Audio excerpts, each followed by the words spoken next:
Hey, how's all my wonderful viewers and subscribers doing out there today? I hope all of y'all are having a wonderful day. It's Nikki D, and welcome back to the Nikki D channel. Today, we're going to be doing WWE Hot Takes, episode 5. Let me know what y'all's hot takes of the week are down in the comment section below. Don't forget to like the video, share the video with all your friends, and smash that subscribe button. Other than that, let's get to it. Our first hot take of the day: Becky Lynch should retire. Well, Becky Lynch has had a historical career in WWE. Anything that she's wanted to do in this industry, she's done it. She's been Raw Women's Champion. She's been SmackDown Women's Champion. She's been NXT Women's Champion. She's even held the Raw and SmackDown titles at the same time after winning both of them at WrestleMania 35. She's had feuds with Charlotte Flair, Nia Jax, Rhea Ripley, Ronda Rousey, just to name a few. So Becky Lynch has done everything in the industry that she could possibly do up to this point. So I don't think a retirement would be off the cards here for Becky Lynch. And it will allow other superstars to be able to shine.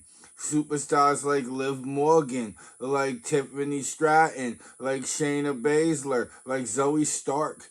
So I definitely think that Becky Lynch should hang it up and retire here. If she comes back to WWE, what more does she really have to prove? So my hot take: Becky Lynch should retire. Our second hot take of the day: Rhea Ripley got what she deserved getting injured. Rhea Ripley broke Liv Morgan's arm 9 months ago. And what happened to Rhea Ripley is just, in my opinion, is just karma. An eye for an eye, a tooth for a tooth, a shoulder for a shoulder. I don't see anything wrong with anything that Liv Morgan had did to Rhea Ripley, because Rhea Ripley did it to Liv Morgan first. Now, if Rhea Ripley didn't break Liv Morgan's arm and Liv Morgan just savagely attacked Rhea like that and actually put her out of commission, then I could understand the heartfelt sympathies for Rhea Ripley and her title reign.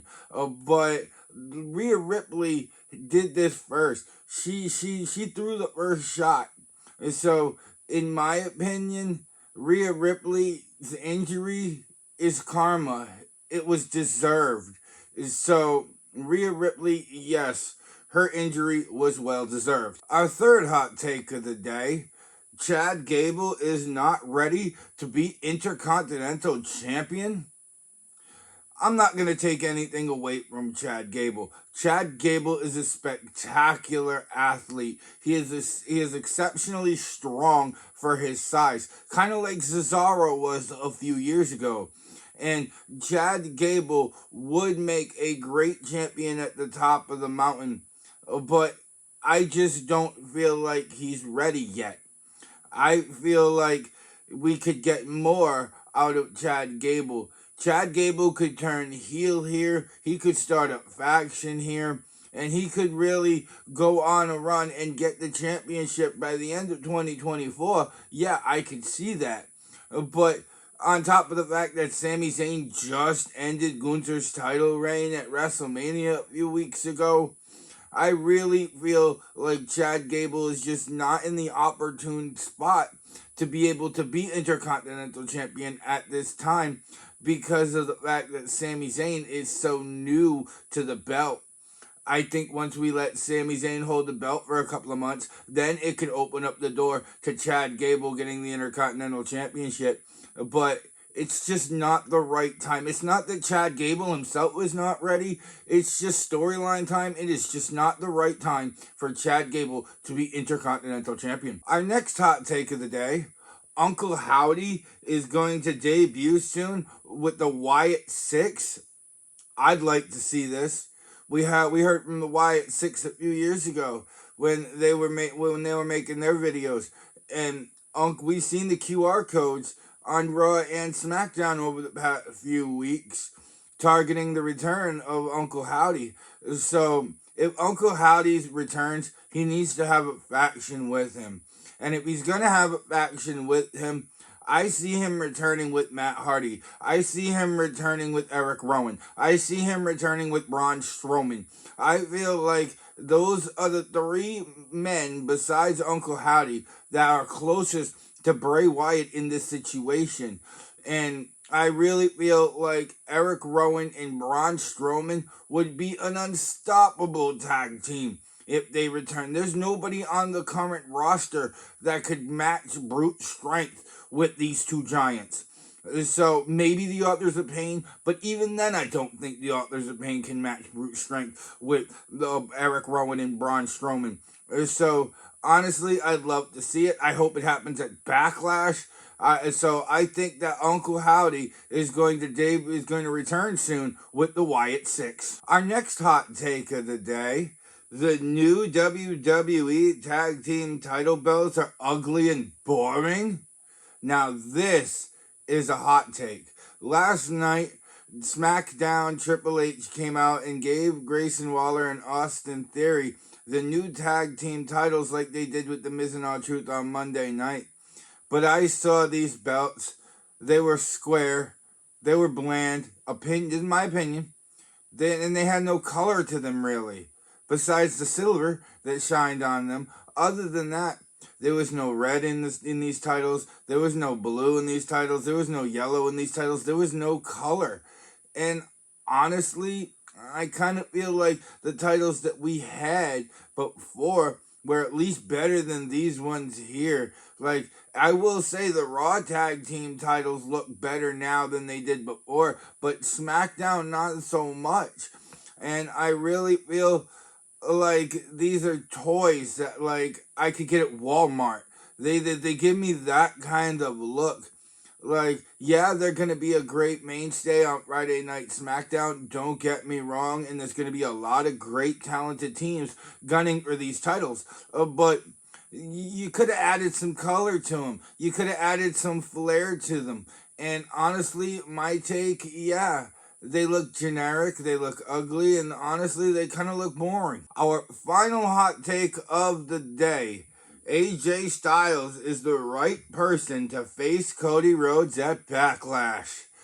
Honestly, LA Knight and AJ Styles gave us a great number one contender match last night on SmackDown. And Cody Rhodes is a good guy. Cody Rhodes is a babyface. And if we had LA Knight versus Cody Rhodes, yeah, it would have been a great match.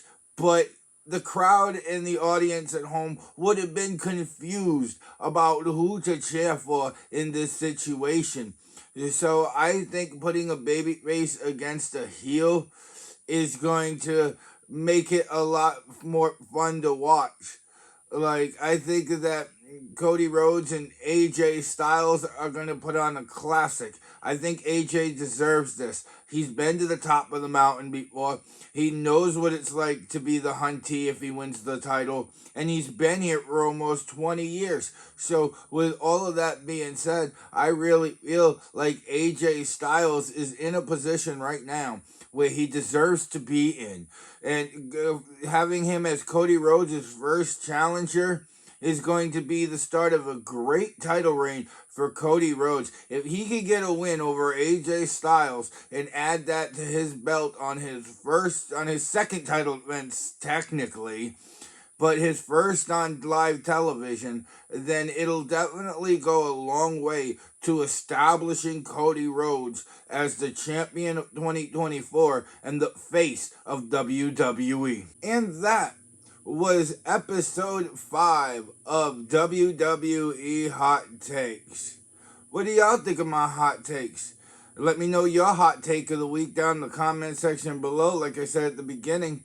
And don't forget to like the video, share the video with all of your friends, and smash that subscribe button so that you can be notified of when I drop my next video, because I'm dropping content often now.